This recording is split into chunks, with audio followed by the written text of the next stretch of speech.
తెలుగు శ్రోతలందరికీ నమస్కారం అండి. మన అలనాటి కథలు ఎవర్ గ్రీన్ స్టోరీస్ ఛానల్కి మీ అందరికీ స్వాగతం. ఆరాధ్య నవల వింటున్నామండి. రచన శ్రీమతి అంగులూరి అంజనీదేవి గారు. ఇక ఆలస్యం చేయకుండా మనం కథలోకి వెళ్ళిపోదామండి. వీడియో చూసిన వెంటనే లైక్ చేసి షేర్ చేసి తప్పకుండా సబ్స్క్రైబ్ చేసుకోండి. మన ఛానల్ని బెల్ ఐకాన్ యాక్టివేట్ చేసుకోండి. కొంచెం దూరంలో నిలబడి ఉన్న ఆరాధ్య బాబాయ్ కూతురు అవంతి ఈ మాటల్ని విని ఆరాధ్య దగ్గరికి వచ్చింది. ఆరాధ్య భుజాన్ని గట్టిగా పట్టుకుంది. పెద్దమ్మని ఎందుకే అలా నిలదీస్తావు? నిన్ను నేను మేకప్ చేస్తాన్రా.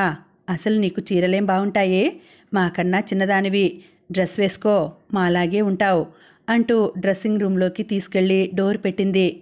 అప్పటికే 4 అమ్మాయిలు ఆ గదిలో మేకప్ అవుతున్నారు. ఎక్కడ చూసినా పెళ్లి జనమే.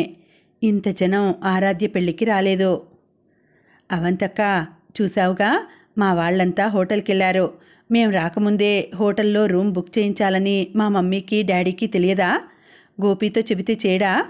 అల్లుడి మర్యాదలు ఇలాగేనా చేసేది అంది ఆరాధ్య. మొన్నటి వరకు వాళ్ళెవరో నేనెవరో అన్నట్లున్న ఆరాధ్య ఇప్పుడు కొత్తగా వాళ్ళను మా వాళ్ళు అనటం వింతగా ఉంది అవంతికి. పెళ్ళిలో ఇలాంటివి పట్టించుకోవద్దు ఆరాధ్య. ఇప్పటికే పెద్దమ్మ పెదనాన్న చాలా టెన్షన్ పడుతున్నారు. ఇప్పుడు నువ్వు ఏమన్నా వాళ్ళు ఇబ్బంది పడతారు. మనం ఉండేది వాళ్ళని ఇబ్బంది పెట్టడానికా అంది. అది కాదు అవంతక్క, గోపి చాలా మారాడు కదూ అంది. మారింది మనిషా లేక ఇంకేమైనానా అంది అవంతి. ఆరాధ్య నవ్వింది. ఏమో, నాకైతే గోపి బాగా మారిపోయినట్లు అనిపిస్తున్నాడు అంది ఆరాధ్య. నీకెలా అనిపిస్తే అలా అనుకో, వద్దని ఎవరంటారు? నీ ఆనందమే నీకు ముఖ్యం కదా అంది అవంతి. అక్క, నన్నెందుకో మీరందరూ పరాయిదాన్ని చూసినట్లు చూస్తున్నారు, నాకు తెలిసిపోతోంది అంది ఆరాధ్య. చచా, అదేం లేదులే ఆరాధ్య, నువ్వలా అనుకోకు అంది అవంతి. ఎందుకనుకోను? నాకు మా పేరెంట్స్ కావాలని అబార్షన్ చేయించారని మీరంతా ఒకటై ప్రచారం చేశారటగా. తెలిసింది. మా డాడీ ఎంత బాధపడ్డాడో తెలుసా అంది సడన్గా ఆరాధ్య. ఆ మాటలతో అవంతికి కోపం వచ్చింది. నువ్వు మాత్రం తక్కువ. మా అక్క తను చదువుతున్న కోర్స్ నచ్చక వేరే కోర్సులోకి వెళ్ళగానే అక్కడేదో జరిగి అబార్షన్ జరిగి కోర్సు మారిందని ప్రచారం చేయలేదా? మేము నీ అంత దారుణంగా ఏం చెప్పలేదులే. నీలాగా చెప్పాలంటే నీకు పెళ్ళికి ముందే ప్రెగ్నెన్సీ వచ్చిందని అందుకే అబార్షన్ చేయించారని చెప్పగలం. అలా చెప్పామా అంది అవంతి. మీ అక్కను వాడెవడో అలా అంటే నేనన్నానని అంటున్నావేమక్క అంది. వాడు క్యారెక్టర్లెస్ క్యాండిడేట్ అని మనందరికీ తెలుసు. వాడి నోటికి అలాంటి మాటలే వస్తాయి. వాడు అలాగే ఊహించి ఉంటాడు. ఆ పాపం వాడికి ఊరికే పోదు అనకూడదు, కానీ ఢిల్లీలో నిర్భయకు పట్టిన గతే ఫ్యూచర్లో వాడి కూతురికి కూడా పడుతుంది. కానీ నువ్వు చేసింది ఏమిటి? నువ్వేమైనా తక్కువ చేసావా? వాడికన్నా నువ్వే డేంజర్. వాడు అలా అంటున్నాడని తెలియని వాళ్ళకి కూడా తెలిసేలా చేశావు. అది నీకు కూడా అక్కనే కదనే. ఇదేనా అక్క మీద నువ్వు చూపించే ప్రేమ? ఇలాగే ఉంటారా అక్క చెల్లెళ్ళు? నువ్వొక్కదానివే మనశ్శాంతిగా ఉండి మేమంతా తప్పు చేసిన వాళ్ళలా ఉండాలా? అందుకే నిన్ను కూడా అన్నాం. నీ రహస్యాలను మేం మాత్రం ఎందుకు కడుపులో పెట్టుకుంటాం? మాకు తోచింది మేము కూడా అనగలం అంటూ అలిగి ఆ గదిలోంచి బయటకెళ్ళిపోయింది అవంతి. అవాక్కయింది ఆరాధ్య. కళ్ళ వెంట కన్నీళ్లు టపటపా రాలాయి. తల పట్టుకుంది. తనకి ఎవరి వల్ల మనశ్శాంతి లేదు అనుకుంది. నిజానికి అవంతి అక్కయ్య గురించి ప్రచారం చేసింది ఆరాధ్య కాదు, సీతాలమ్మ రమాదేవి. రమాదేవికి ఎప్పుడు చూసినా తోడికోడళ్ళ పిల్లలంటే ఈర్ష్య, కుళ్ళు. అది అటు తిరిగి ఇటు తిరిగి ఆరాధ్య మీదకి వచ్చింది. ఆరాధ్య మేకప్ పూర్తయ్యి గదిలోంచి బయటకొచ్చింది. హేమంత్ ఆరాధ్యకు ఫోన్ చేశాడు. మేము హోటల్ నుండి నేరుగా కళ్యాణ వేదిక దగ్గరికి వెళ్తున్నాం. మా కోసం వెయిట్ చేయొద్దు, నువ్వు గోపితో రా అన్నాడు. అలాగే అంది ఆరాధ్య. గోపి ఇంటి దగ్గర నుండి పక్క సిటీలో ఉన్న కళ్యాణ వేదిక దగ్గరికి బయలుదేరినప్పటి నుండి అతని కారులోనే ఉంది ఆరాధ్య. అతని కారులో ఒక్క ఆరాధ్యనే కాదు, అవంతి వాళ్ళు కూడా ఉన్నారు. వాళ్ల కారు కళ్యాణ వేదిక చేరుకుంది. పెళ్ళికొడుకు గెటప్లో ఉన్న గోపి కళ్ళు జిగేల్మనేలా మెరిసిపోతున్నాడు. పెళ్లికూతురు కూడా అలాగే ఉంది. పెళ్లికూతురు ఒంటి మీద స్వచ్ఛమైన బంగారు నగలు దగదగా మెరిసిపోతున్నాయి. పెళ్లి జరుగుతోంది. ఆ వాతావరణం, ఆ అరేంజ్మెంట్స్ 1,00,000 రూపాయలను తలపింపజేస్తున్నాయి. కోటీశ్వరుల పెళ్ళి అని చెప్పకనే చెబుతోంది. ఉపేంద్ర, హేమంత్, శార్వాణి, కళ్యాణి, సృజిత్ ముందు వరుసలో కూర్చుని ఆ పెళ్లిని చాలా ఆసక్తిగా చూస్తున్నారు. ఇద్దరు వేద పండితులు మంత్రాలు చదువుతూ వధూవరుల తలల మీద మంచి ముహూర్తంలో జీలకర్ర బెల్లం పెట్టించారు. మాంగళ్యధారణ, సప్తపది, అరుంధతి, అప్పగింతలు జరిగిపోయాయి. పెళ్లి కూతురు అమ్మా నాన్నల దగ్గర సెలవు తీసుకుని వచ్చిన వాళ్ళంతా తమ కార్లలో వెళ్ళిపోతున్నారు. దగ్గరి బంధువులు మాత్రం మిగిలిపోయారు. పెళ్లిలో హారతి పట్టిన ఆరాధ్యకు హారతి పళ్ళెంలో 500 రూపాయల నోటు ఒకటి పెట్టాడు గోపి. అంతేనా, నువ్విప్పుడు కోటీశ్వరుడివి అని ఎవరో అంటే నవ్వి ఊరుకున్నాడు. రమాదేవి మురిసిపోతూ దాన్ని మనం 5 లక్షలు అనుకోవాలి అంది. అనుకోగానే 5 లక్షలు అయిపోతాయా రమా? పోన్లే రమా, నువ్వు నీ కూతురు పెళ్లిలో చేయలేని సాంగ్యాలన్నీ మీ వియ్యంకుల పుణ్యమా అని నీ కొడుకు పెళ్లిలో చూసుకున్నావు. ముహూర్తానికి పెళ్లి చేయటం అంటే ఎలానో కూడా తెలుసుకున్నావు. నువ్వు ఆరాధ్య పెళ్లిలో చెయ్యని కన్యాదానం, అప్పగింతలు కూడా వాళ్ళు చేశారు. నువ్వు ఆరాధ్య పెళ్లి చేసినట్లు ఏదో జరిగిందంటే జరిగిందనిపించలేదు. నేను దగ్గరుండి అన్నీ చూస్తూనే ఉన్నానుగా అంది సీతాలమ్మ. ఇప్పుడు అవన్నీ ఎందుకు గుర్తు చేస్తావు వదినా? అదసలే నా మీద కోపంగా ఉంది. విన్నదంటే నన్ను చంపినా చంపుతుంది. అవన్నీ నేను కావాలనేమైనా చేశానా? నీకు తెలుసో లేదో, అది పుట్టింది రాహుకాలంలో. అందుకే దాని పెళ్లి కూడా రాహుకాలంలో జరిగింది. ఇక దాన్ని వదిలేయి అంది రమాదేవి. వదిలేయలేక నేనేమంటున్నాను రమా, ఇంత పెళ్లి చేశావు, కోటీశ్వర్ల సంబంధం. ఎంతో కాలంగా నిన్నే కనిపెట్టుకొని ఇంటి పనంతా చేస్తున్నాను. నాకు కాస్త మంచి చీర, మీ అన్నయ్యకి చొక్కా ప్యాంటు తెచ్చావా? తేలేదు. వదిలేయక నేనేమన్నాను అంది. నువ్వేమీ అనకు వదినా, నీకు అన్నయ్యకు ఈ పెళ్లి హడావిడి తగ్గగానే గోపిని అడిగి కాస్త ఖరీదైన బట్టలే తెప్పించి పెడతాను అంది రమాదేవి. ఆ మాటలు ఎవరైనా వింటున్నారేమోనని సిగ్గనిపించి చుట్టుపక్కల చూసింది రమాదేవి. సీతాలమ్మ నోరు అంత చిన్నదేం కాదు, చుట్టూ ఉన్న వాళ్ళకి వినిపిస్తూనే ఉన్నాయి. అక్కడెవరో చాలా ఆసక్తిగా ఆరాధ్య వైపు చూసి, ఈ అమ్మాయి గోపి అక్కయ్య కదూ, చాలా బాగుంది, సాఫ్ట్వేర్ జాబ్ చేస్తోందట కదా, వాళ్ళ హస్బెండ్ కూడా అదే జాబ్ చేస్తున్నాడట, అందుకే బాగా సంపాదించినట్లున్నారు, ఒంటి నిండా ఎన్ని బంగారు నగలో చూడు, చాలా లేటెస్ట్ మోడల్లో ఉన్నాయి అంటున్నారు. ఆ కాంప్లిమెంట్ని విని తట్టుకోలేకపోయింది అవంతి. ఆమె పైకి మామూలుగానే ఉన్న సమయం వచ్చినప్పుడు తన ప్రతాపం చూపించాలని పొంచి ఉంది. వెంటనే వాళ్ళ దగ్గరికి వెళ్ళింది.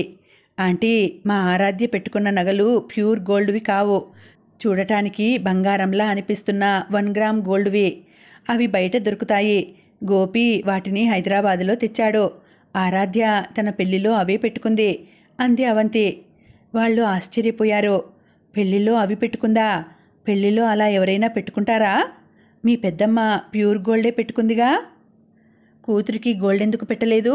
ఇంకెప్పుడు పెడుతుందట అన్నారు. పక్కనే ఉన్న సీతాలమ్మ అందుకుంది. పెడుతుంది, ఎందుకు పెట్టదు? ఈ పెళ్లి హడావుడి కాస్త తగ్గితే అంది ఎగతాళిగా. ఆ మాటలు అక్కడే ఉన్న రమాదేవితో పాటు ఆరాధ్యను కూడా గుచ్చుకున్నాయి. అక్కడ ఉంటే ఇంకా ఏం వినాల్సి వస్తుందోనని పక్కకి వెళ్ళారు. బంధువుల్లో ఇలాంటి మాటలు వస్తాయని హేమంత్ సేవింగ్స్ మొత్తం గోల్డ్ కోసం ఇప్పించింది కళ్యాణమ్మ. ఆమెది ముందు చూపు. ఇప్పుడు తెలుస్తోంది ఆరాధ్యకు గోల్డ్ విలువ, హేమంత్ విలువ. ఒంటరిగా కూర్చొని చాలాసేపు ఆలోచించింది ఆరాధ్య. తల్లి దగ్గరికి వెళ్ళింది. మమ్మీ, మేమిక బయలుదేరతాం అంటూ లోపలికి ఎవరూ రాకుండా డోర్ పెట్టింది. అప్పుడేనా? మీ వాళ్ళేరి అంది రమాదేవి. మా వాళ్ళు నీకిప్పుడు కనిపించరు, వాళ్ళేమైనా కోటీశ్వరులా అంది ఆరాధ్య. ఏంటే అలా మాట్లాడుతున్నావు? మనమేమైనా పరాయి వాళ్ళమా? అవంతి సీతాలుదిన మాట్లాడినట్లు మాట్లాడుకోవడానికి అమ్మా బిడ్డలమే అంది. నాకది తెలుసు మమ్మీ, అందుకే నాకేదైనా పెట్టాలనుకుంటే పెట్టు, ఆడపిల్లను కదా. తమ్ముడు పెళ్ళికెళ్ళి ఏం తెచ్చుకున్నావని ఎవరైనా అడిగితే చూపించాలి కదా. పుట్టింటి వాళ్ళు ఆడపిల్లకి ఇచ్చే గౌరవాన్ని బట్టే అత్తింట్లో మర్యాద పెరుగుతుందని ఈ మధ్యనే తెలుసుకున్నాను. ఎంత సాఫ్ట్వేర్ అమ్మాయినైనా నాకు కూడా అలాంటి మర్యాదలు కావాలనిపిస్తాయి కదా. సోషల్ రిలేషన్స్ లేకుండా ఎన్ని రోజులు అంది ఆరాధ్య. ఇవి నీ మాటలు కావు, నీకెవరో నేర్పారు అంది రమాదేవి. నాకెవరు నేర్పుతారు మమ్మీ, నేనేమైనా చిన్నపిల్లనా అంది ఆరాధ్య. ఇన్ని రోజులు చిన్నపిల్లవనే అనుకున్నాను ఆరాధ్య, కానీ నువ్విప్పుడు చిన్నపిల్లవు కావు. ఆ ఉపేంద్ర, శార్వాణి కలిసి నిన్ను కొత్త రకంగా తయారు చేసి పెట్టారు. లేకుంటే ఎప్పుడైనా నాకది పెట్టు ఇది పెట్టు అని అడిగావా? ఒకవేళ నేను బ్రతిమాలి పెట్టినా ఇవన్నీ ఎక్కడ పెట్టుకోవాలి అని ఇక్కడే వదిలేసి వెళ్ళేదానివి అంది రమాదేవి. అది ఒకప్పుడు, నాకు పర్మనెంట్ షెల్టర్ లేనప్పుడు. ఇప్పుడు గోపి పెళ్ళి పుణ్యమా అని హేమంత్ దగ్గరికి వెళ్ళానుగా. మరి గోపి పెళ్ళైపోయింది, హేమంత్ దగ్గర ఉండడం ఎందుకు? మళ్ళీ నా ఫ్రెండ్స్ దగ్గరికే వెళ్ళి ఉండమంటావా అంది ఆరాధ్య. ఈసారి ఊహించని విధంగా కంగు తిన్నది రమాదేవి. చెప్పు మమ్మీ, హేమంత్ దగ్గర ఉండమంటావా, నా ఫ్రెండ్స్ దగ్గరికి వెళ్ళి ఉండమంటావా? నువ్వు ఎక్కడ ఉండమంటే అక్కడ ఉంటాను. ఎందుకంటే నాకంటూ సొంత ఆలోచనలు, సొంత తెలివితేటలు ఎక్కడివి? పుట్టినప్పటి నుండి నిద్రపోవడం, కాలేజీకి వెళ్ళటం, ఇప్పుడేమో ఆఫీస్కి వెళ్ళటం. అది తెలిసే కదా నిన్న మొన్నటి వరకు నీ చేతులతోనే అన్నం కలిపి నా నోట్లో పెట్టేదానివి. అది ప్రేమ అనుకునేదాన్ని. ఇప్పుడలా అనిపించడం లేదు. నా చేతులతో నన్ను తిననిస్తే 4 ముద్దలు ఎక్కువ తింటానేమోనన్న భయంతో అలా చేసేదాని అనిపిస్తోంది అందే. వినలేనట్లు చెవులు మూసుకుంది రమాదేవి. మాట్లాడు మమ్మీ, ఒక అమ్మాయి తల్లిదండ్రుల దగ్గర ఏం కోరుకుంటుంది అడిగింది ఆరాధ్య. ఏం చెబితే ఏమో అన్నట్లు బిక్క చచ్చిపోయి చూస్తోంది రమాదేవి. నాకు తెలిసి నేను మిమ్మల్ని ఏమీ కోరలేదు. మీ పరిస్థితులకి అనుగుణంగానే నా కోరికల్ని నేను మలుచుకున్నాను. ఎక్కడైనా ఆడపిల్ల పుడితే అభిమానంగా పెంచడం, చదివించడం, పెళ్లి చేయడం, చట్టవిరుద్ధం అయినా సరే కట్నం రూపంలో కొంత డబ్బును ఇవ్వటం తల్లిదండ్రులు తమ బాధ్యతగా భావిస్తారు. కొడుకులకి లేకపోయినా పర్వాలేదు, కూతుర్ని ఒక ఇంటికి పంపుకోవాలని ఎంతో ప్రేమగా తాపత్రయపడతారు. అత్తగారింట్లో అందరూ తమ కూతుర్ని గౌరవంగా, విలువగా చూసుకోవాలని కట్న కానుకల్ని అనుకున్న దానికన్నా ఎక్కువగానే అర్పించుకుంటారు. తమ దగ్గర కన్నా అల్లుడి దగ్గరే ఎక్కువ జీవితకాలం తన బిడ్డ ఉంటుంది కాబట్టి అల్లుణ్ణి గౌరవిస్తారు. అందుకే ఆడపిల్లకి మగపిల్లలతో సమానమైన ఆస్తి హక్కు ఉన్నా దాని గురించి ఏ ఆడపిల్ల ఆలోచించదు. అలా ఆలోచించాల్సిన అవసరం ఏ తల్లిదండ్రులు ఆడపిల్లకి రానివ్వరు. కానీ ఇస్తామన్నవి కూడా ఇవ్వకుండా, ఎప్పుడో ఇస్తామని రోజులు దాటేస్తూ అసలు ఏమీ ఇవ్వకుండానే ఎంతో ఇచ్చామని ప్రచారం చేసుకునే మీలాంటి వాళ్ళు ఉంటే ఆడపిల్లలకి అత్తగారింట్లో పరువు ఉంటుందా, విలువ ఉంటుందా? అసలు చాలామంది ఆడపిల్లలు అత్తగారింట్లో ఊరేసుకొని చనిపోతున్నారంటే మీలాగా బిజినెస్ మైండ్ ఉండే తల్లిదండ్రులే కారణం. అది తెలియక అనవసరంగా అత్తమామల్ని, ఆడపడుచుల్ని దోషుల్ని చేస్తున్నారు. అసలు నేరస్తుల్ని వదిలేస్తున్నారు అంది ఆరాధ్య. ఏంటే ఆరాధ్య, నీ మాటలు? మేము నేరస్తులమా అని అనలేకపోతోంది రమాదేవి. నా మాటలు నిన్ను బాధ పెడతాయని నాకు తెలుసు మమ్మీ. కానీ నీ తల్లిదండ్రులు నీకు నీ భర్తను వదిలేయమని ఎప్పుడైనా చెప్పారా? మరి నువ్వెందుకు నన్ను హేమంత్ని వదిలి నా ఫ్రెండ్స్ రూమ్లో ఉండమనేదానివి? నీకుండే విలువలు, కుటుంబ బంధాలు నాకొద్దా? ఉద్యోగం చేస్తున్నంత మాత్రాన వాటికి దూరంగా ఉండాలా? అలా ఒంటరిగా బ్రతకాలంటే బయట ఎన్ని బాధలు పడాలో నీకు తెలుసా? డబ్బు సంపాదనే ముఖ్యం అనుకున్నప్పుడు నాకు పెళ్లి చేయటం ఎందుకు? హేమంత్ అనే అబ్బాయిని నా జీవితంలోనికి రప్పించడం ఎందుకు? మమ్మల్ని ఇద్దరినీ కలపటం ఎందుకు? కలిపాక ప్రెగ్నెన్సీ రాదా? వచ్చాక ఏ తల్లి అయినా కూతుర్ని అక్కున చేర్చుకొని ఎంతో గొప్పగా సెలబ్రేట్ చేసుకుంటుంది. మరి నువ్వేం చేశావు? నాతో ఏం చెప్పావు? ఒక్కసారి గుర్తు తెచ్చుకో. డ్రెస్సులు పట్టవని, అందం పోతుందని ఆడవాళ్ళు పిల్లల్ని కనరా? పిల్లల్ని కని అందం తగ్గితే భర్తలు వదిలేస్తారా? అలా వదిలేసిన భర్తలు కానీ, అందం తగ్గిన ఆడవాళ్ళు కానీ మన వీధిలో ఎవరైనా ఉన్నారా? అసలే మాది ఫాస్ట్ జనరేషన్. అందం తగ్గితే ఎంజాయ్ చేయలేమని తల్లిదండ్రులకి తెలియకుండా రహస్యంగా అబార్షన్లు చేయించుకుంటున్నారు. కన్న తల్లివి నువ్వే నాకు దగ్గరుండి అబార్షన్ చేయించావు. ఏ తల్లి అయినా ఇలా చేస్తుందా? నువ్వెందుకు అలా చేశావు అంది ఆరాధ్య. అప్పుడు నోరెత్తింది రమాదేవి. ఇదంతా నీకోసం, నీ సౌకర్యం కోసం, నీ ఉద్యోగం కోసం, నువ్వు ఎదగడం కోసం, నువ్వు కష్టపడకుండా ఉండడం కోసం, అంతా నీకోసమే చేశాను ఆరాధ్య. అయినా నీకు కృతజ్ఞత లేదు అంది రమాదేవి. ఎదగడం అంటే నీ దృష్టిలో అది అయితే అది నాకొద్దు. ఎదగడం ఒక్కటే సక్సెస్ కాదు, విలువలు కూడా ఉండాలి. నీ తల్లిదండ్రులు నీకే విలువలు నేర్పారో నాకు కూడా అవే నేర్పాల్సింది. కొత్తవి ఎందుకు? ఏ తల్లి అయినా తన మనసును చనుపాల కన్నా స్వచ్ఛంగా ఉంచుకోగలిగితేనే పిల్లల్ని కనాలి, లేకుంటే వద్దు. ఎందుకంటే పిల్లలకి కన్నతల్లే కోచింగ్ సెంటర్, తల్లిని మించిన విశ్వవిద్యాలయం ఈ ప్రపంచంలోనే లేదు అంది ఆరాధ్య. రమాదేవి లేచి బీరువా దగ్గరికి వెళ్ళింది. అందులోంచి ఒక కవరు బయటకు తీసింది. అమ్మా ఆరాధ్య, తెలుసో తెలియకో నేను నీకు అన్యాయమే చేశాను. నా చేతులతోనే నా తప్పు దిద్దుకుంటాను. నాకు కొద్దిగా టైం ఇవ్వు, కంగారు పెట్టకు. బంధువులంతా వెళ్ళిపోయాక కాస్త వీలు చూసుకొని గోపీతో మాట్లాడతాను. నీకు నేనేం చెయ్యాలనుకున్నానో అన్నీ చేస్తాను, నన్ను నమ్ము అంటూ బొట్టు పెట్టి చీర పెట్టింది. తలుపు గడియ తీసుకొని బయటకొచ్చి అదేవిధంగా శార్వాణికి, కళ్యాణమ్మకు కూడా పెట్టింది. ఉపేంద్రకి, హేమంత్కి డ్రెస్సులు పెట్టింది. సృజిత్కి కూడా రెడీమేడ్ డ్రెస్ తెప్పించి పెట్టింది. వాళ్ళు ఎప్పట్లాగే తామొచ్చిన కారులో బయలుదేరి హైదరాబాద్ వెళ్ళారు. ఉపేంద్ర రిటైర్ అయ్యాడు. ఆయనది గవర్నమెంట్ ఉద్యోగం కాకపోవడం వల్ల పెన్షన్ రాదు. ఆయనకు రావాల్సిన డబ్బంతా ఒక్కసారే చేతిలో పెట్టి ఓ పూలదండ వేసి పార్టీ ఇచ్చి ఇంటికి పంపారు. ఆయన ఆ డబ్బు తెచ్చుకొని సంతోషంగా బీరువాలో పెట్టుకున్నాడు. వీరాస్వామి కూడా వారం క్రితం రిటైర్ అయి అలాగే డబ్బు తెచ్చుకొని బీరువాలో పెట్టుకున్నాడు. ఉపేంద్రకి, వీరాస్వామికి ఆ డబ్బును బ్యాంకులో వేసుకొని నెల నెలా దాని వడ్డీ తెచ్చుకొని తినాలని లేదు. వాళ్ళ భార్యలు ఉద్యోగాలు చేస్తున్నారు కాబట్టి వాళ్ళ జీతంతో ఇంటి ఖర్చులు గడిచిపోతాయి. అందుకే ఆ డబ్బు రాకముందే వాళ్ళిద్దరూ రోజుకో చోట కూర్చుని మాట్లాడుకున్నారు. ఏదైనా ల్యాండ్ కొందాం ఉపేంద్ర అన్నాడు వీరస్వామి. ల్యాండ్ ఎందుకు వీరస్వామి? దాన్ని మనం ఏం చేసుకుంటాం? ఈ వయసులో నెలకోసారైనా దాని దగ్గరికి వెళ్ళి మనం చూస్తామా? అది ఎక్కడో ఉంటుంది, మనం ఎక్కడో ఉంటాం. దానివల్ల ఉపయోగం ఉండదు. అదే డబ్బు రూపంలో కొంత, బంగారం రూపంలో కొంత, వెండి రూపంలో కొంత ఉంచుకుందాం. లేదంటే ఎక్కువ వడ్డీలకి బయట తిప్పుకుందాం అన్నాడు ఉపేంద్ర. వడ్డీలకి ఇచ్చి వసూలు చేయడం కష్టం. బంగారం, వెండి, డబ్బు ఇంట్లో పెట్టుకుంటే దొంగల భయం. ఇంతెందుకు, మన ఇంట్లో మనం పెట్టుకున్న పనివాళ్లే దొంగలవుతారు. దాన్ని తీసుకోవడానికి, ప్రాణం తీయటానికి కూడా వెనుకాడని పరిస్థితి వస్తుంది. ల్యాండు నీకు ఇష్టం లేకుంటే ఇంకేదైనా బిజినెస్ ఆలోచిద్దాంలే అన్నాడు వీరాస్వామి. బిజినెస్ అనగానే గోపి పెళ్లిలో పరిచయమైన కొందరు బిజినెస్ మ్యాగ్నెట్లు గుర్తొచ్చారు ఉపేంద్రకి. వాళ్లను కలుద్దామని వీరాస్వామితో చెప్పాడు. వాళ్ల ఫోన్ నెంబరు ఉండడంతో వీరాస్వామి ముందే వాళ్ళకి ఫోన్ చేశాడు. వాళ్లతో మాట్లాడాక స్నేహితులకు కూడా ఫోన్ చేసి మాట్లాడాడు ఉపేంద్ర. ఉపేంద్ర మాటల్ని పక్కనే ఉన్న వీరాస్వామి విన్నాడు. ఒకసారి ఈ విషయం శార్వాణితో చెప్పు ఉపేంద్ర అన్నాడు. ఇంటికెళ్ళి, ఇది నాకు దేవుడు కల్పించిన గొప్ప అవకాశం శార్వాణి.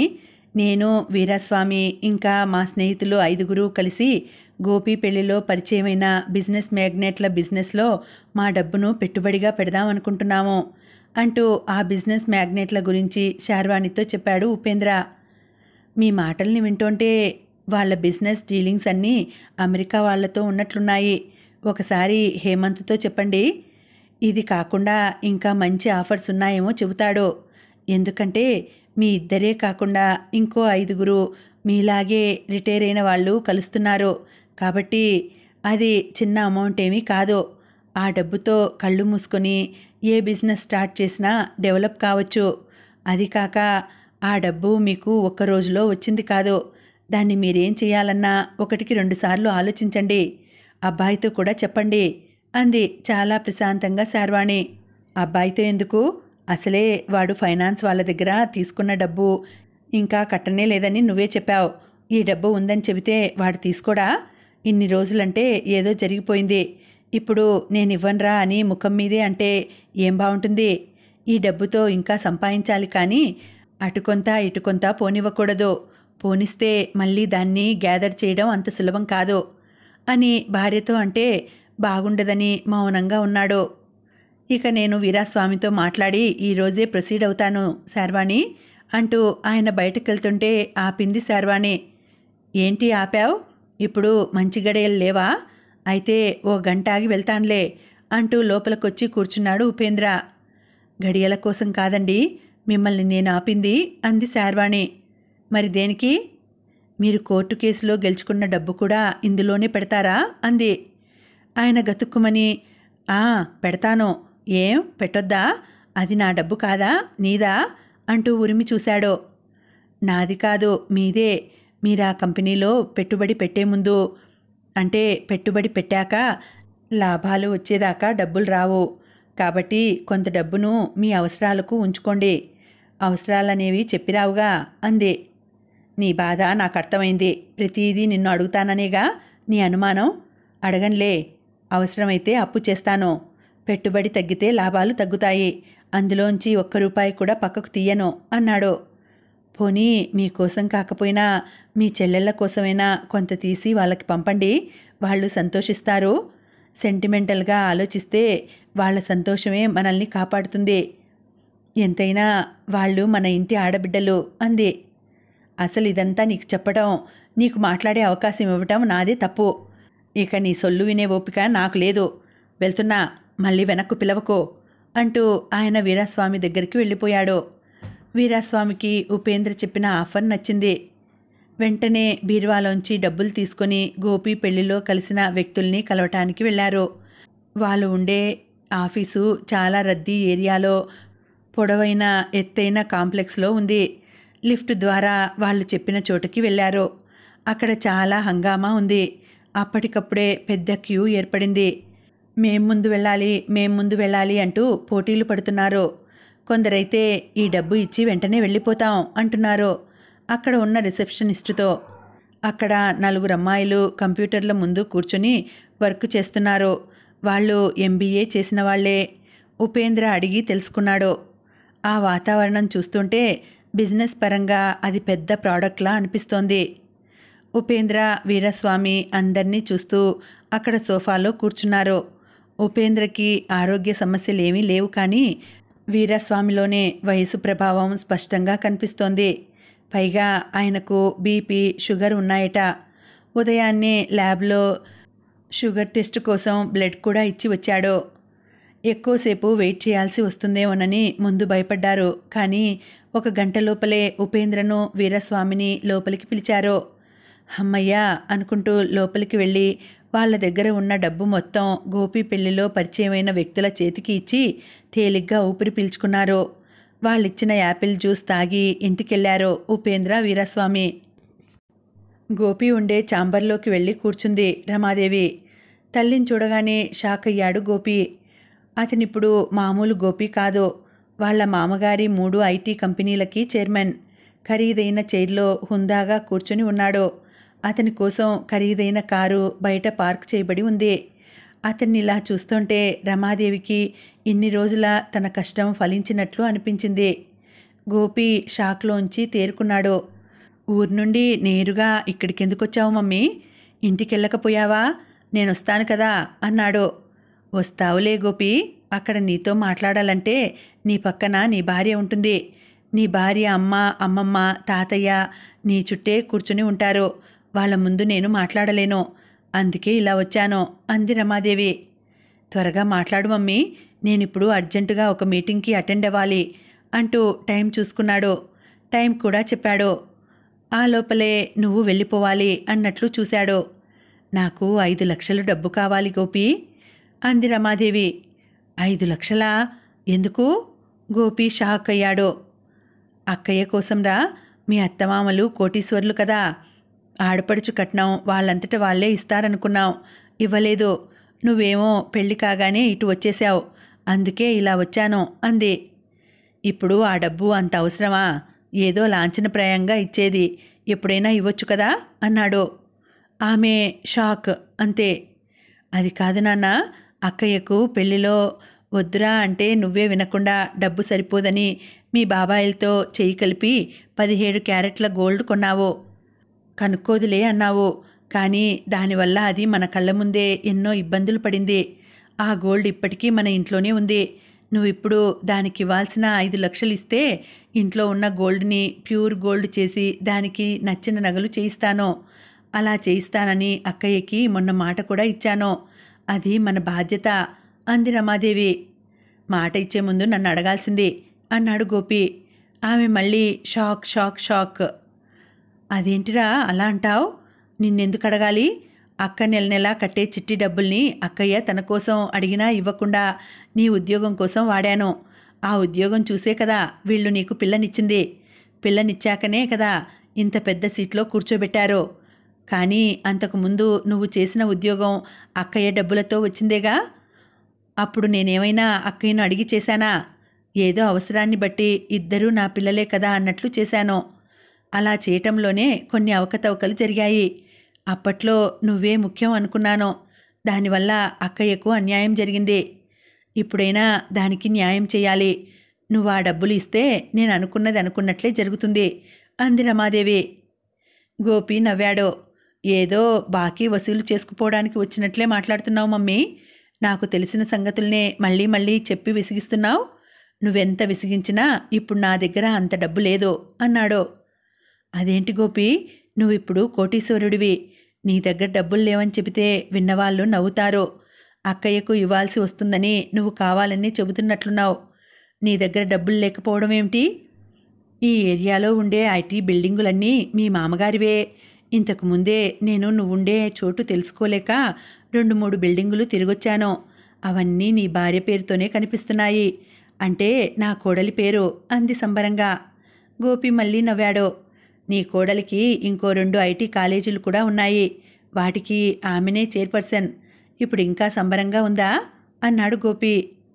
ఉంటుంది గోపి, ఎందుకుండదు? ఈ సంతోషం కోసమే కదా ఈ సంబంధాన్ని మనం ఏరి కోరి చేసుకుంది అంది రమాదేవి. నువ్వెంత సంతోషపడినా నీకు ₹1 రాదు మమ్మీ. ఇక్కడంతా రికార్డెడ్గా ఉంటుంది.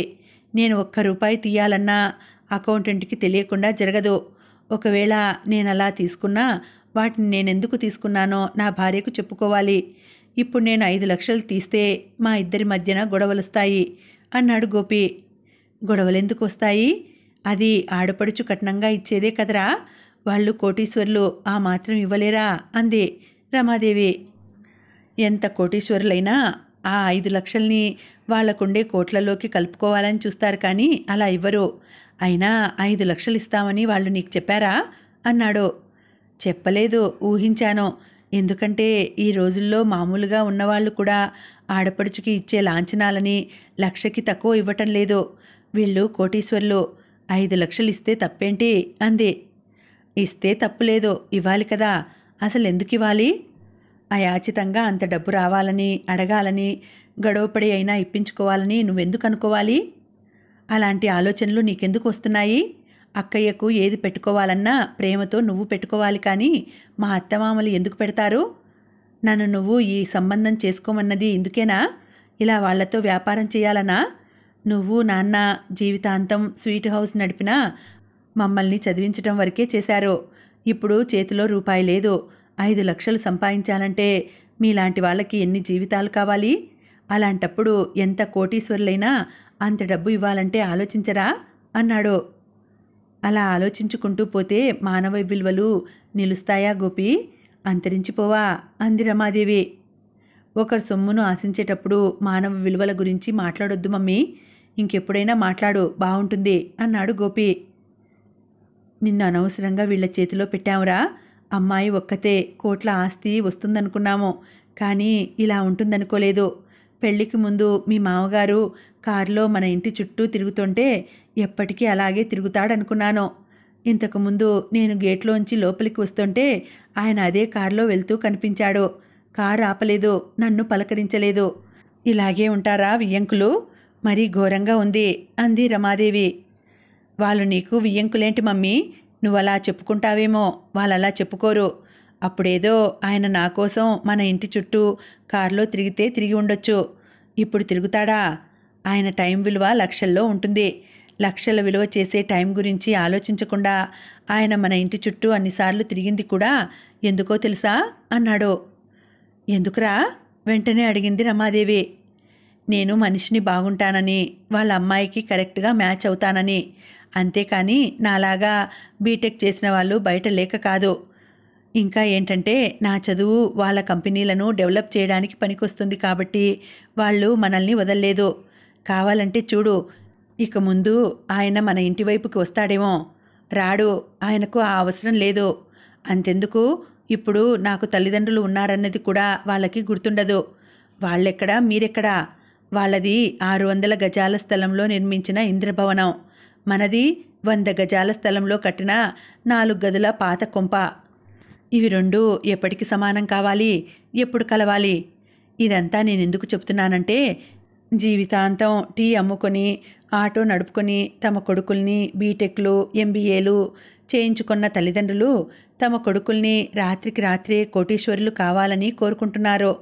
వాళ్ళ కోరిక ఫలించి వాళ్ళ కొడుకుల్ని ఏ ఐటీ కంపెనీ డైరెక్టరో ఏ మొబైల్ కంపెనీ మేనేజరో అల్లుణ్ణి చేసుకుని తన్నుకుపోతే కొద్ది రోజులు బాగున్నా ఆ తర్వాత తల్లడిల్లిపోతుంటారో. ఇదిగో ఇప్పుడు నీలాగే అన్నాడు. ఆమె షాక్లోకి వెళ్ళి తిరిగి తేరుకుంది.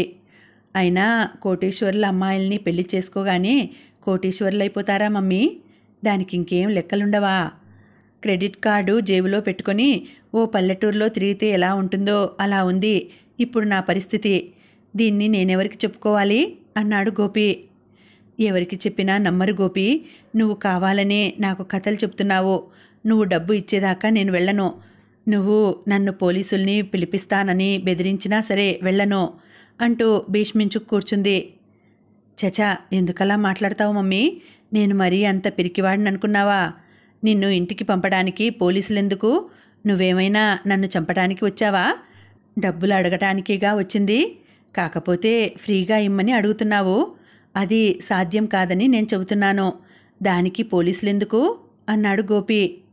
తన మాటలకు తనే సిగ్గుపడింది రమాదేవి. కాదు కాదు, సిగ్గుపడే స్థితిని తన చేతులతో తనే తెచ్చుకుంది. ఆమె మాట్లాడకపోవడంతో అతనే మాట్లాడాడు.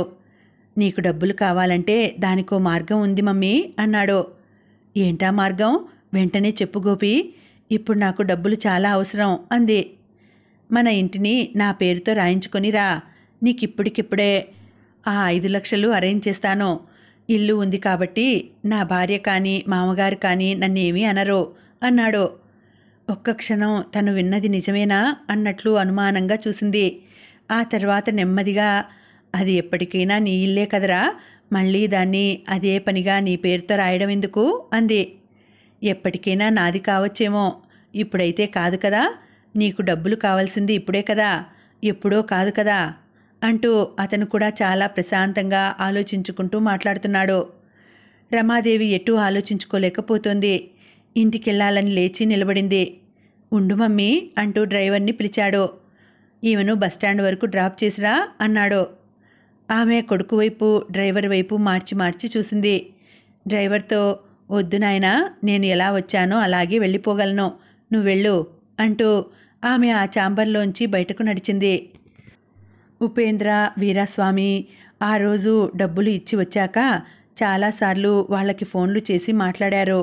వాళ్ళు చేస్తున్న బిజినెస్ల వివరాలు ఫోన్లో చెబుతుంటే విని సంతోషించారు. రాబోయే లాభాలను ఊహించుకొని ఆనందించారు. అసలు మీరిచ్చిన డబ్బు మొత్తం ఎప్పటికీ మా దగ్గరే ఉంచుకుంటాం. దాని లాభాలను మాత్రం మీ బ్యాంక్ అకౌంట్లో వేస్తాం. అదే ఎక్కువ మీకు, ఎందుకంటే అది చాలా ఎక్కువ మొత్తంలో వస్తుంది అంటూ బ్యాంకు ఖాతాలను ఓపెన్ చేయించినప్పుడు పొంగిపోయారు. బ్యాంక్ అకౌంట్లో జీరో బ్యాలెన్స్ ఉండకూడదని ₹10,000 వాళ్లే పంపినప్పుడు ఇంత మంచివాళ్ళు ఎక్కడైనా ఉంటారా అని ఆశ్చర్యపోయారు. ఆ తర్వాత మళ్ళీ ఫోన్ చేస్తే వాళ్ళు సమాధానం ఇవ్వకపోవడంతో షాక్ అయ్యారు, అవాక్కయ్యారు. అప్పుడే ఇంట్లో చెప్పకుండా ఎప్పటిలాగే ఇద్దరూ కలిసి వాళ్ళు మొదట్లో డబ్బులు ఇచ్చిన ఆఫీస్ దగ్గరికి వెళ్ళారు.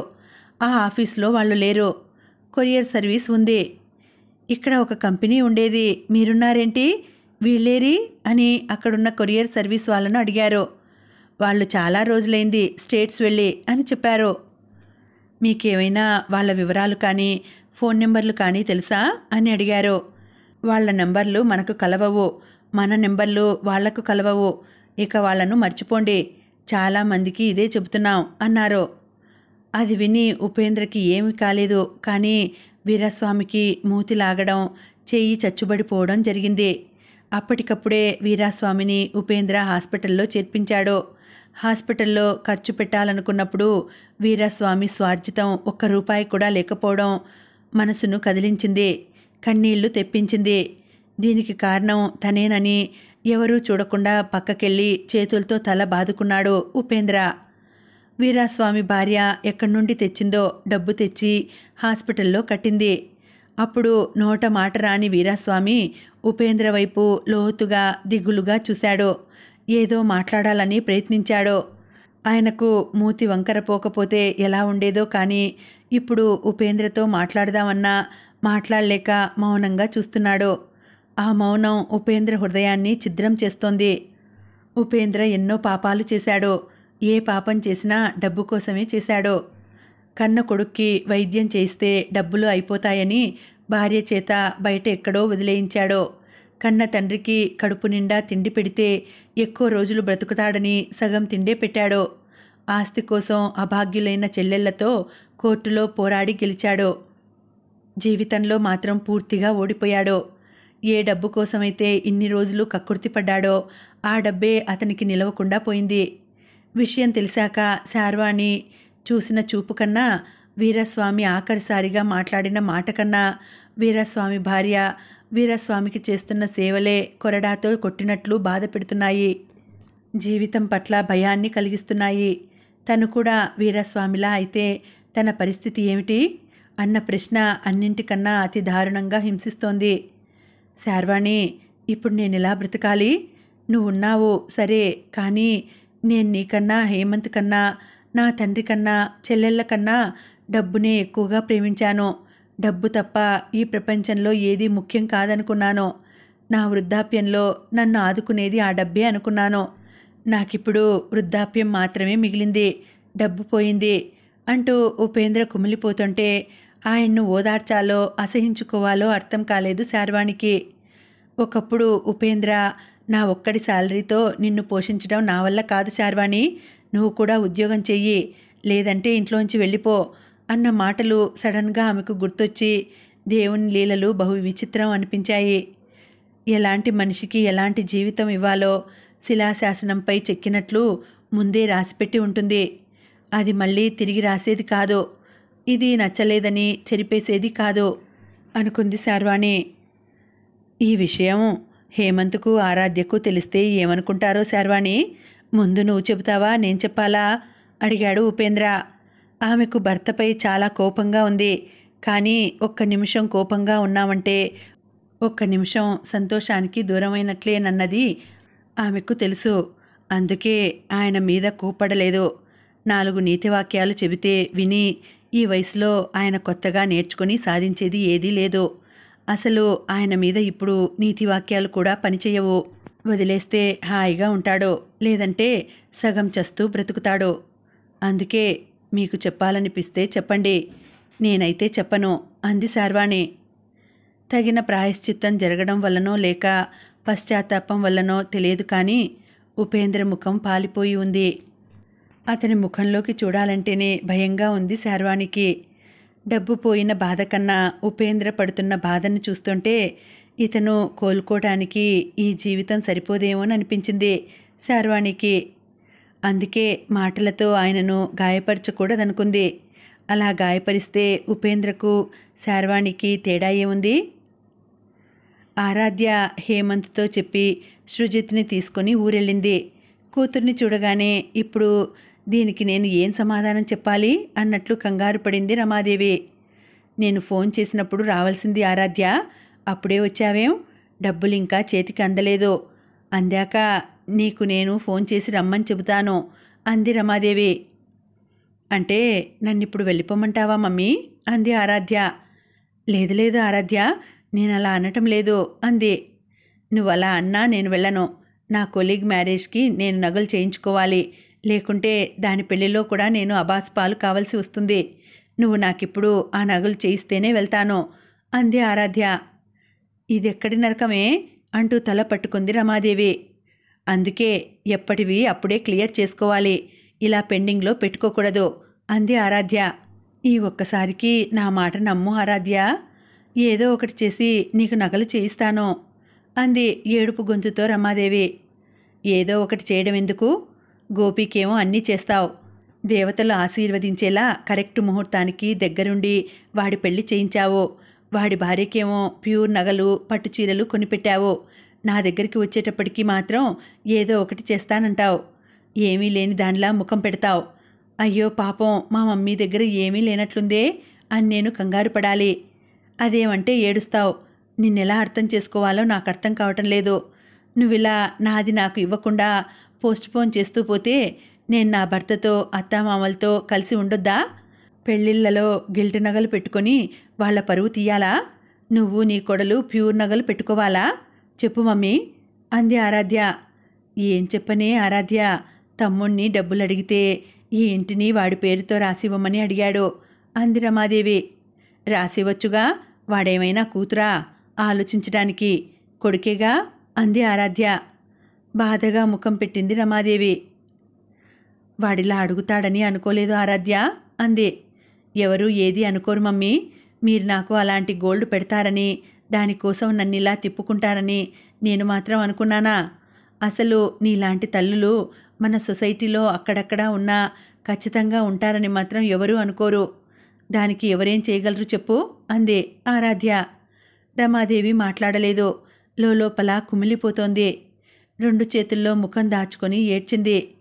ఏడుస్తూ పెళ్లి చేశావు. నా బ్రతుకు ఏడ్చినట్లే అయింది. చివరకు కడుపు తీపి కూడా తెలియకుండా చేశావు. ఇంకా ఏడ్చి నన్నేం చేయాలని? ఆ బంగారం నువ్వే ఉంచుకో, దాన్ని అమ్ముకొని ఈ ఇంటి మీద ఇంకా ఇల్లేసుకో అంటూ వెళ్ళిపోయింది ఆరాధ్య. రమాదేవి తేరుకొని చూసే లోపలే అక్కడ సృజిత్ లేడు, ఆరాధ్య లేదు. అప్పుడొచ్చాడు శాంతారాం. ఆరాధ్య వచ్చిందా రమా అని అడిగాడు. శూన్యంలోకి చూస్తూ కూర్చుంది రమాదేవి. ఉపేంద్ర ఇప్పుడు ఖాళీగా ఇంట్లో ఉండటం లేదు. అలా అని బయటకెళ్ళి ఉద్యోగం లాంటిదేం చేయటం లేదు. వీరాస్వామి దగ్గరికి వెళ్ళి గడుపుతున్నాడు. శార్వాణి కూడా నీ వల్లనే వీరాస్వామికి ఈ గతి పట్టింది. డబ్బులు పోయినా కనీసం ఆయన వాళ్ళ భార్య పెట్టిన తిండి తిని తన పనులు తను చేసుకోలేకపోతున్నాడు. అసలే మూలుగుతున్న తల మీద తాటికాయ పడ్డట్లు చేయి చచ్చుబడిపోయింది. మూతి వంకరపోయింది. ఆ మూతి వంకరను మీరేమీ చేయలేరు. కానీ చేతికి ఎక్సర్సైజులు చేయించండి, వాకింగ్కి తీసుకెళ్ళండి. ఆయన మామూలు మనిషి అయ్యేంత వరకు ఆయన్నే కనిపెట్టుకొని ఉండండి. మీ ఫ్రెండే కదా. పాపం వాళ్ళ భార్య ఉద్యోగం చేయలేక ఆయన్ని చూసుకోలేక డిప్రెషన్లో ఉంది. ఇలాంటి టైంలోనే మనిషి ఆసరా అవసరం. అప్పటికి వాళ్ళ భార్య చాలా మంచిది. డబ్బులు పోగొట్టుకున్న ఈ మనిషితో నాకేం పని అని అనుకోకుండా మంచంలో ఉన్న మనిషి అనేవాడు ఉంటే చాలనుకుంటోంది. ఆయన్ను ఒక్క మాట కూడా అనకుండా మర్యాదగా చూసుకుంటోంది. ఎవరుంటారండి ఆవిడలాగా? అవకాశం దొరికినా ఆధారపడిన మాటలతో పొడవాలని చూసేవాళ్లే ఎక్కువగా ఉంటారు అంది శార్వాణి. అది కూడా నిజమే అనిపించింది ఉపేంద్రకి. అప్పటి నుండి వీరాస్వామి దగ్గరే ఎక్కువగా ఉంటున్నాడు ఉపేంద్ర. వాకింగ్కి వెళ్ళినప్పుడు వీరాస్వామి చాలా కృతజ్ఞతగా, నువ్వే లేకుంటే నన్నిలా బయటికి ఎవరు తీసుకొస్తారు ఉపేంద్ర? ఈ నడకే లేకుంటే నేనిప్పుడో పడకేసేవాడిని. ఈ మాత్రం నడవబట్టే నా బాడీలో షుగర్ కంట్రోల్లో ఉంది. లేకుంటే ఆ జబ్బు నా శరీరాన్ని ఎప్పుడో చీమలు తినేసినట్లు తినేసేది అన్నాడు. ఆయన అల్పసంతోషి. ఆయన ఇప్పుడు కొద్ది కొద్దిగా మాట్లాడగలుగుతున్నాడు. ఉపేంద్ర వెంటనే వీరస్వామి చచ్చుబడిపోయిన చేతిని 2 చేతుల్లోకి తీసుకున్నాడు. విచారంగా గుండె కరిగేలా చూశాడు. వీరస్వామి, నీదెంత మంచి మనసు. ఇంత జరిగినా నన్నొక్క మాట కూడా నువ్వు అనలేదు. ఏదో షాపింగ్కి వెళ్ళినప్పుడు మొబైల్ పోయినట్లు మౌనంగా ఉండిపోయావు. మనం మాత్రం ఇలా అవుతుందని అనుకున్నావా? ఏదో చేయాలనుకున్నాం. వాళ్ళు మనల్ని ఇలా చేశారు. వాళ్ళకి స్టేట్స్ వెళ్ళి స్థిరపడడానికి మన రిటైర్మెంట్ డబ్బులే కావాల్సి వచ్చాయి. ఏం చేద్దాం? నువ్వు చెప్పే కర్మలు ఎవరినీ వదలవు. వాళ్ళను మాత్రం వదులుతాయా అన్నాడు. ఎవరినీ వదలవు ఉపేంద్ర. ఇప్పుడు మనల్ని వదులుతున్నాయా? ఏదో మాట్లాడుకుంటున్నాం కానీ ఎంత మాట్లాడినా వదిలే సమస్యలా మనవి? రిటైర్మెంట్ డబ్బులతో బ్రతకాలి కానీ అత్యాశతో కోట్లు సంపాదించాలనుకున్నందుకు ఇది మనకు దేవుడు చూసి చూసి వేసిన శిక్షలా లేదు? అయినా ఈ వయసులో కోట్లు ఎందుకు మనకు? అందుకే ఇలా అయింది అన్నాడు వీరాస్వామి. జీవితంలో విలువైన క్షణాలను డబ్బును పోగేసుకోవటంతోనే పోగొట్టుకున్న ఉపేంద్ర వీరాస్వామి మాటల్ని తీసేయలేకపోయాడు. ఇంకో 2 నిమిషాల్లో ఇల్లు వస్తుందనగా ఆటో దిగి నడుచుకుంటూ వస్తున్న శాంతారాం, రమాదేవిలు కనిపించారు. వాళ్లను ముందుగా వీరాస్వామి చూశాడు. అదిగోనయ్యా ఉపేంద్ర, మీ వియ్యంకులు వస్తున్నారు అన్నాడు. వీరాస్వామి చెప్పగానే వాళ్ల వైపు చూసిన ఉపేంద్ర నవ్వుతూ వాళ్ళకి ఎదురు వెళ్ళాడు. బావగారు బాగున్నారా? ప్రయాణం బాగా జరిగిందా? అంటూ శాంతారాం 2 చేతుల్ని పట్టుకుని వదిలి ప్రేమగా మాట్లాడుకుంటూ ఇంట్లోకి తీసుకెళ్ళాడు. లోపలికి వెళ్ళగానే ఎవరొచ్చారో చూడు శార్వాణి అంటూ గట్టిగా కేకేశాడు. ఆమె కిచెన్లోంచే వాళ్ళను గమనించి నవ్వుతూ వచ్చి పలకరించింది. కొద్దిసేపు వాళ్ళ దగ్గర కూర్చుని మాట్లాడింది. వాళ్ళకి మర్యాదలు చేసింది. వీళ్ళ మర్యాదలు పలకరింపులు చూస్తుంటే శాంతారాంకి, రమాదేవికి గోపి అత్తగారిల్లు గుర్తొచ్చింది. మర్యాదలు చేయించుకోవాలన్నా చేయాలన్నా సమాన స్థాయి అవసరం అనిపించింది. శాంతారాం ఉపేంద్రను, శార్వాణిని కూర్చోబెట్టి, బావగారు ఆరాధ్య విషయంలో ఏది చెప్పుకోవాలన్నా పెద్దవాళ్ళు మీరే కాబట్టి మీతోనే చెప్పుకోవాలని వచ్చాం అన్నాడు. చెప్పండి బావగారు అన్నాడు ఉపేంద్ర. శార్వాణి కూడా ఆయన ఏం చెబుతారా అని చూస్తోంది. రమాదేవి బ్యాగ్లోంచి డాక్యుమెంట్స్ లాంటివి బయటకు తీసి భర్త చేతిలో పెట్టింది. శాంతారాం దాన్ని ఉపేంద్ర చేతిలో పెట్టాడు. ఇవి మా ఇంటి తాలూకు వీలునామా పేపర్స్ బావగారు, వీటిని మీ దగ్గర ఉంచండి అన్నాడు శాంతారాం. దొంగల భయం. ఈ మధ్యన నేను డబ్బుల గురించి, ఇలాంటి పేపర్స్ గురించి పట్టించుకోవడం మానేశాను బావగారు. రిటైర్ అయ్యాను కదా, మీ పేపర్స్ మీ దగ్గరే ఉంచుకోండి, నేను కాపాడలేను అంటూ మర్యాదగా తిరస్కరించాడు ఉపేంద్ర. ఇవి మీ కోడలికి సంబంధించినవే బావగారు, మావి కావు అని శాంతారాం అంటుండగానే ఆరాధ్య, హేమంత్, సృజిత్ని తీసుకొని లోపలికి వచ్చారు. వాళ్లకు శాంతారాం, రమాదేవిలు వచ్చినట్లు ఫోన్ చేసి చెప్పింది శార్వాణి.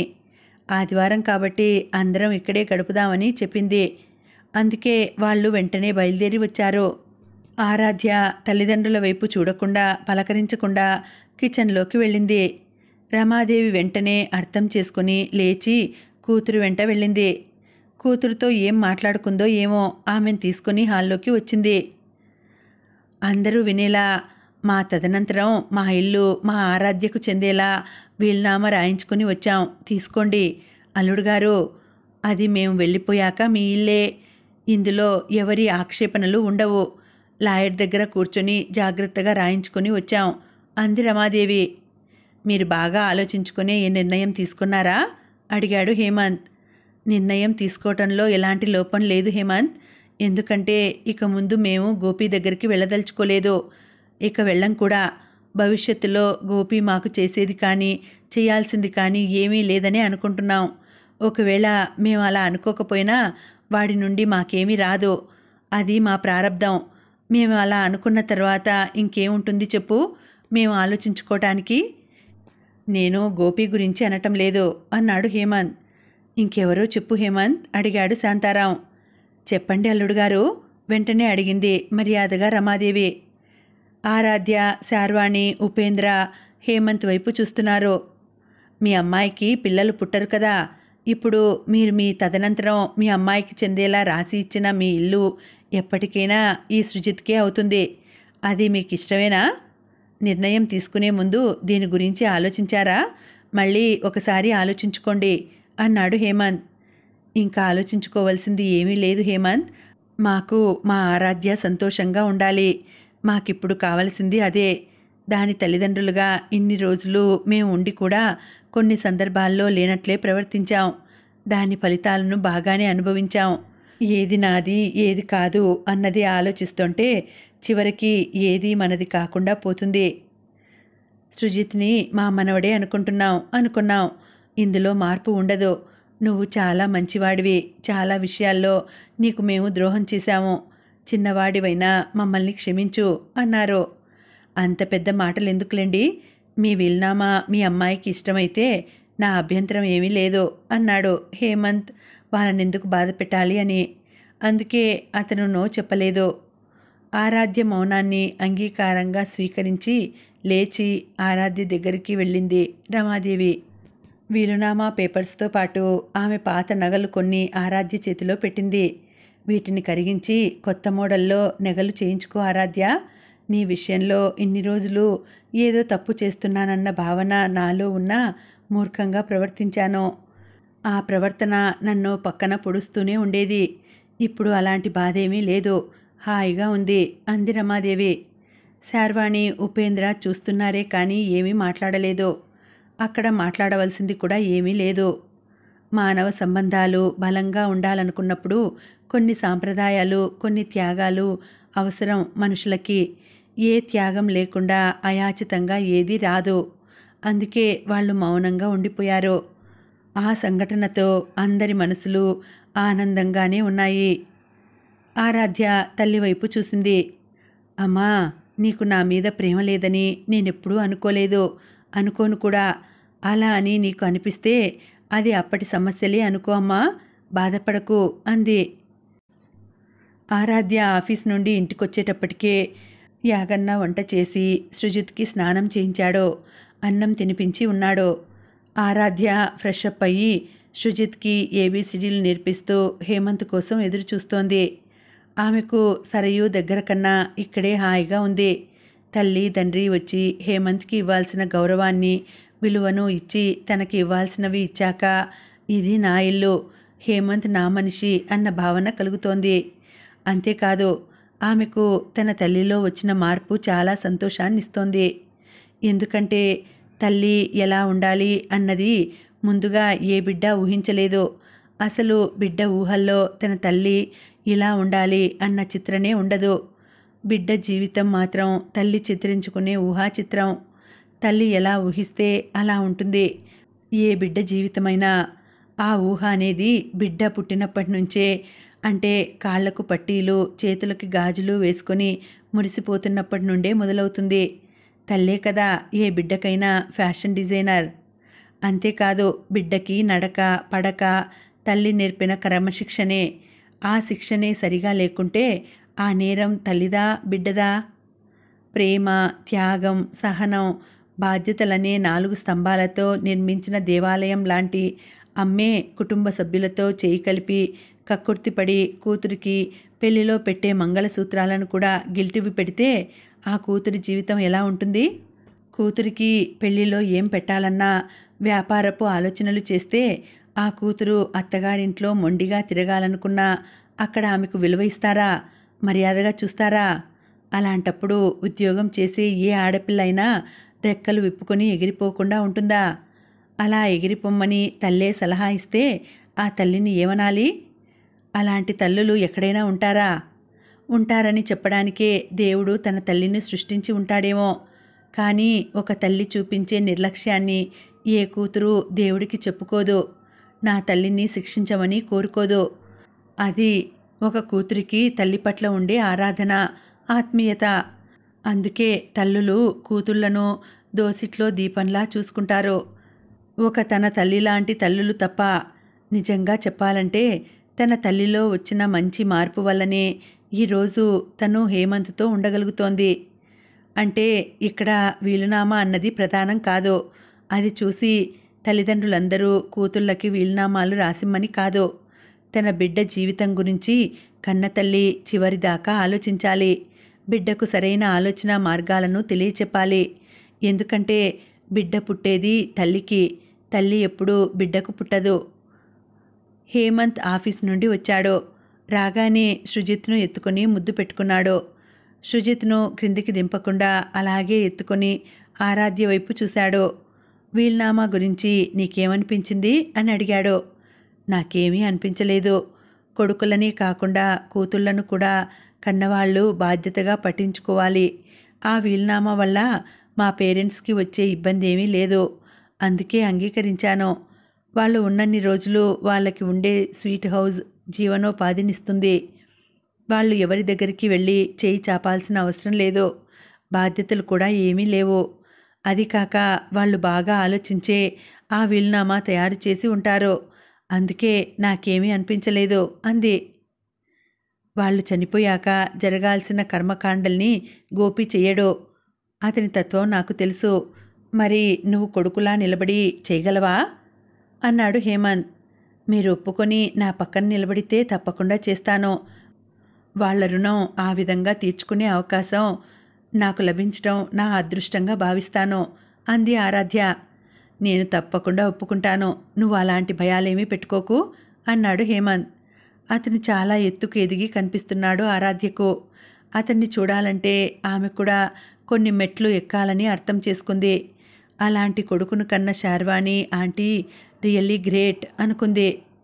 హేమంత్, నాకు ఫ్యామిలీ ప్లానింగ్ ఆపరేషన్ చేయించుకోవాలని ఉంది అంది. సడన్గా ఆమె అలా అనేసరికి అతని ముఖం ప్రశ్నార్థకంగా మారింది. నువ్వు అలా అయితేనే నన్ను టచ్ చేస్తావు, నాకు అర్థమైపోయింది.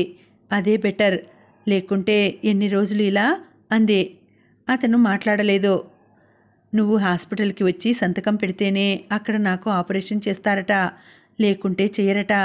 చెప్పు హేమంత్, సంతకం పెడతావా అంది ఆరాధ్య. నువ్వంత రిక్వెస్ట్గా అడుగుతుంటే సంతకం పెట్టడం అంత కష్టమా ఆరాధ్య? అలాగే, కానీ ఎప్పుడు వెళదాం హాస్పిటల్కి అడిగాడు హేమంత్. కానీ హేమంత్, ప్రెగ్నెన్సీ టైంలో నాకు వాంతులు కావటం అబద్ధం. అదంతా ఆ టైంలో నా మూడ్ బాగాలేక నేను కావాలనే చేశాను. సరయు, మా మమ్మీ నన్ను కన్ఫ్యూజ్ చేసి నా చేత అలా చేయించారు అంది. షాకింగ్గా చూశాడు హేమంత్. అతను తేరుకునే లోపలే, నాకు సృజిత్ను చూస్తుంటే, సృజిత్ని మీరంత ప్రేమగా చూస్తుంటే నాకు కూడా సృజిత్ లాంటి బిడ్డ కావాలని ఉంది. సృజిత్ కూడా నా బిడ్డే అనుకో అంటూ ఆమె కంటి రెప్పకు తగులుకొని ఉన్న కన్నీటి బిందువును కొనగోటితో తుడుచుకుంది. హేమంత్ మళ్ళీ షాక్ అయ్యాడు. అతనికి ఆరాధ్యలో అందమైన స్వచ్ఛమైన బోసినవ్వుల అమాయకత కనిపించింది. ఒకప్పుడు నా ఊహల్లో నీవు ఎలా ఉండేదానివో ఇప్పుడు అలా ఉన్నావు ఆరాధ్య. అప్పుడు నా మనసులో ఎంత గాఢంగా కుదురుకొని నన్ను ఆవహించి కదిపావో ఇప్పుడు అదే అనుభూతి కలుగుతోంది అని మనసులో అనుకున్నాడు. ఆ క్షణంలో ఎందుకో ఏమో అతని కళ్ళకి ఆరాధ్య అద్భుతంగా ఉంది. ఎప్పుడూ లేనంత మానసిక సౌందర్యంతో వెలిగిపోతోంది. ఈ క్షణం నుండి తన జీవితం చాలా అందంగా ఉంటుందనుకున్నాడు. ఆ ఆనందంతో అతని గుండె పాత్ర నిండి పొంగి పొర్లింది. అతనికి కూడా అతని రక్తాన్ని పంచుకొని పుట్టే ఒక బిడ్డ కావాలని ఉంది. ఆ కోరికను వెంటనే ఆమెతో చెప్పి ఆమెను కూడా సంతోషపెట్టాడు. శుభం సమాప్తం. ఇది కల్పిత నవల అండి, ఎవరిని ఉద్దేశించి రాసినది కాదు. మళ్ళీ వచ్చే వీడియోలో కలుసుకుంటానండి. అంతవరకు సెలవు. నమస్తే.